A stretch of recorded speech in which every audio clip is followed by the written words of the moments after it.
نحمدہ و نصلی و نسلم علی رسولہ الکریم اما بعد فاعوذ باللہ من الشیطان الرجیم بسم اللہ الرحمن الرحیم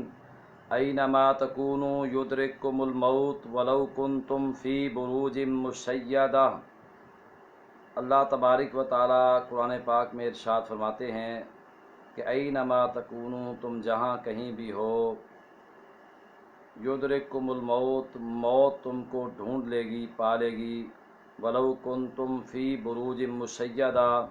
اگرچہ تم مضبوط قلعوں کے اندر ہی کیوں نہ بند اور محفوظ ہو جاؤ، تم برجوں کے اندر محفوظ ہو جاؤ، موت تم کو وہاں سے بھی پا لے گی۔ حضرات، کئی ایام سے انہونی اموات کی خبریں ملک کے طول و عرض میں گردش کر رہی ہیں۔ کبھی موٹر وے کے حادثات ہماری نظروں کے سامنے ہوتے ہیں تو اور کبھی دہشت گردی کے واقعات ہیں، کبھی یونان یا اٹلی میں سمندر کی لہروں کے اندر برد ہونے والی کشتیاں ہماری آنکھوں کے سامنے ہیں۔ آئے روز ہمیں ایسی ایسی خبریں موصول ہوتی ہیں، اتنے پاکستانی فلاں وجہ سے ہلاک ہو گئے، اتنے پاکستانی فلاں جگہ پہ ہلاک ہو گئے، اتنے پاکستانی فلاں حادثے کا شکار ہو گئے۔ اور حالیہ ایام میں یہ ایک بہت بڑی خبر جو یہ ایک آبدوز کے حادثے والی ہماری نظروں سے گزر رہی ہے، تو یہ ایک بہت بڑا سانحہ ہے ملک کے لیے، اور ملک کا میڈیا، پرنٹ اور تمام قسم کا الیکٹرانکس میڈیا بھی اسی کے اوپر لگا ہوا ہے۔ تو کیوں نہ ہو کہ ہم وہ بات کر لیں جو اللہ تعالیٰ کی طرف سے ہے۔ حضرت خالد بن ولید رضی اللہ تعالیٰ عنہ، یہ وہ عظیم صحابی رسول ہیں صلی اللہ علیہ وسلم کہ جو اپنی زندگی میں ہمیشہ تمنا کیا کرتے تھے کہ میدان جنگ کے اندر موت آ جائیں۔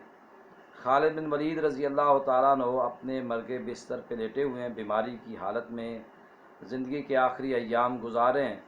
تو لوگ بیمار پرسی کے لیے آتے ہیں، خبر گیری کے لیے آتے ہیں، تو حضرت خالد بن ولید رضی اللہ عنہ لوگوں کے سامنے قرآن کی یہی آیت پڑھتے ہیں، اینما تکونوا یدرککم الموت ولو کنتم فی بروج مشیدہ، کہ لوگوں تم جہاں کہیں بھی چھپ جاؤ، برجوں کے اندر بند ہو جاؤ، قلعوں میں محفوظ ہو جاؤ، موت تم کو وہاں پہ بھی پا لے گی، موت وہاں سے بھی ڈھونڈ لے گی، نکال لائے گی تم کو، یعنی موت کہیں نہیں چھوڑے گی، تم جہاں کہیں بھی چلے جاؤ۔ تو یہ آبدوز والا حادثہ، وہ اتنی مضبوط آبدوز اور اس کے اندر اتنے بڑے حفاظتی اقدامات اور سائنسی ٹیکنالوجیاں، کس کس چیز کی بات کی جائے کہ اس کے اندر کیا کیا سہولیات نہیں ہوں گی کہ جس کام اور مقصد کے لیے اس کو بنایا گیا، ظاہر ہے ہر لحاظ سے اس کے اندر اس کام کے مطابق اس کے حفاظتی اقدامات بھی ہر صورت میں ہوں گے۔ وہ سمندر کے اندر جاتی ہے، اور سمندر کے اندر جاتی ہے تو ہمیں یہ سانحہ سننے کو ملتا ہے، یہ جو نا کربناک خبر سننے کو ملتی ہے کہ وہ کسی حادثے کا شاید آبدوز شکار ہو چکی ہے۔ وقت گزرتا ہے، دنیا کی پوری ٹیکنالوجی اس پہ لگا دی جاتی ہے کہ اس آبدوز کو تلاش کیا جائے،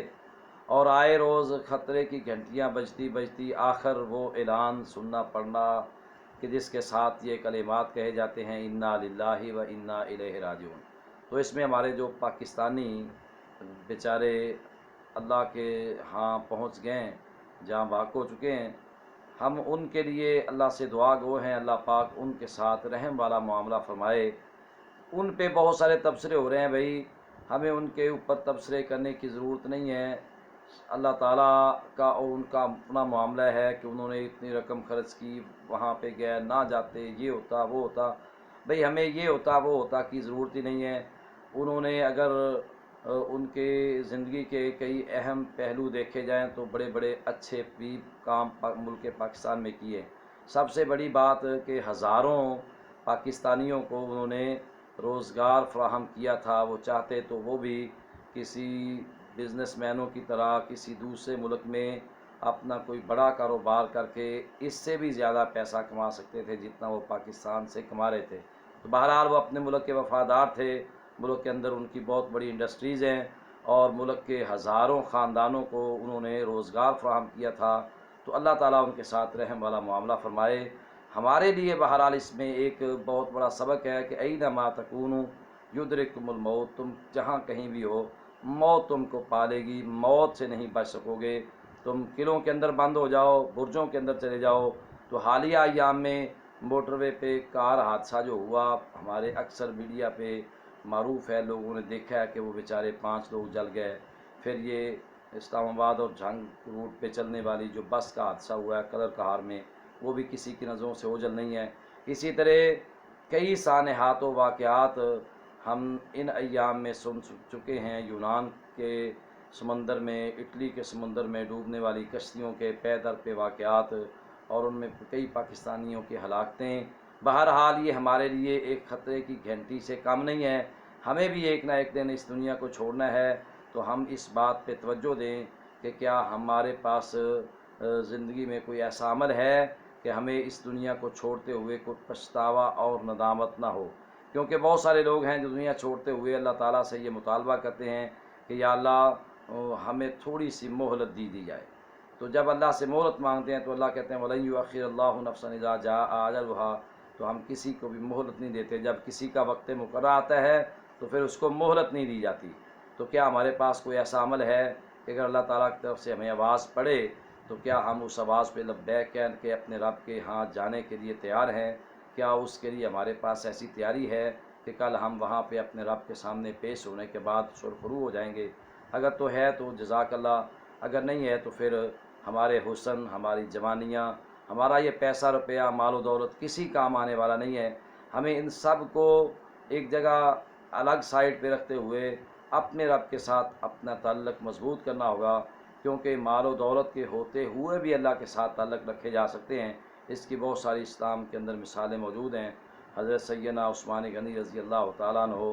اپنے نبی صلی اللہ علیہ وسلم کے دور میں کتنی مالدار شخصیت تھے، اور ان کا اتنا ہی اپنے رب کے ساتھ گہرا اور مضبوط تعلق بھی تھا۔ تو اللہ تعالیٰ نے اس طرح بھی کہا ہے کہ رجال اللہ تلہیہم تجارۃ ولا بیع عن ذکر اللہ، اللہ کے ایسے بندے بھی اس دنیا میں موجود ہیں کہ جن کو ان کا مال و دولت، ان کی تجارت، ان کے کاروبار اللہ کے ذکر سے غافل نہیں کرتے۔ تو ہم سب کو اس بات کی طرف توجہ دینی ہوگی کہ یہ آئے روز کے سانحات ہمارے لیے سبق لے کے آتے ہیں، اور یہ سانحہ اور ملک پاکستان کے اندر ہونے والے دوسرے سانحات میں جتنی اموات ہوئی ہیں، ہم دعا گو ہیں جتنے بھی اہل ایمان مومن مسلمان اس دنیا سے اپنے رب کے ہاں کسی بھی حادثے کی وجہ سے جا چکے ہیں، اللہ تعالیٰ ان سب کے ساتھ رحم والا معاملہ فرمائے، اللہ تعالیٰ ان کی بشری لغز سے خطائیں معاف فرما دے، اور آخرت میں ان کو بلند درجات اور بلند مقام عطا فرمائے۔ کل جب اپنے رب کے حضور وہ پیش ہوں تو اللہ تعالیٰ ان کو وہاں پہ کامیاب و سرخرو فرما دے، اور ہمیں بھی جیتے جی اس بات کی تیاری کرنی چاہیے